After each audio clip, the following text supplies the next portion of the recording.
haddii aan ahay guddoomiyaha deegaanka Yiile Axmed Maxamed Aadan dhacdada markay dhacday salaada duhur baa lagu jiray shilka maanta Yiile ka dhacay markaan kaga warramo masaajidka markii laga soo dareeray rag ugu horreeyay ka soo baxay baa nin ka soo baxay rasaasu ku bilaabatay waan gartay rasaasaa laba nin baa markii hore ridayay laba nin baa ridayay markii dambana rag baa ookiyey rasaas hawaawilada ridayay midii lagu talagalay buu ahaa waan gartay dabeedna waa baxeen magaaladiina waa ka baxeen adigu dhalinyaro baa ka daba baxday rasaas baa lagu ridayay adigu halkaa waxyeelo dambe kama dhicin waxaad iga warantaa dhacdadu sidee ragama masaajidka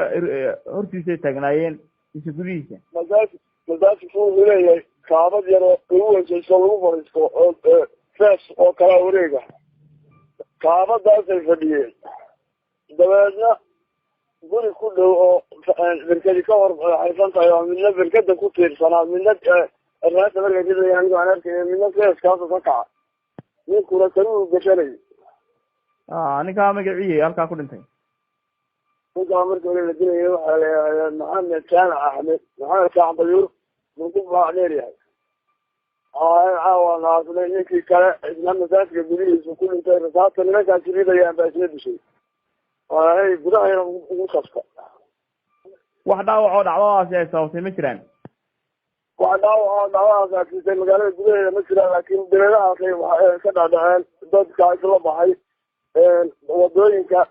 wadmadaxligu hor waxaa ka dhacay laba dhaawac oo yaryar adigu waa laga yihi labada dhan bay kala ahaayeen mid halkanana lagu keenay mid kale xoog baa loo qaaday waa laleeyahay waa laga warkeenaya waxaad iga warantaa guud ahaan xaaladda caawo sidee xaaladda deegaanka Yiile waxaan maqlaynaa dabcan gurmado iyo adugu ciidamo Somaliland oo halkaas soo gaadhay waxaad ka warantaa xaaladda hadda sidee tahay xaaladda haddeer way kala degan tahay gurmadadana way jiraan ciidamo waa yimaadeen wayna soo gaadheen waana joogaan caawa magaalada marka caawa waa kala degan tahay magaalada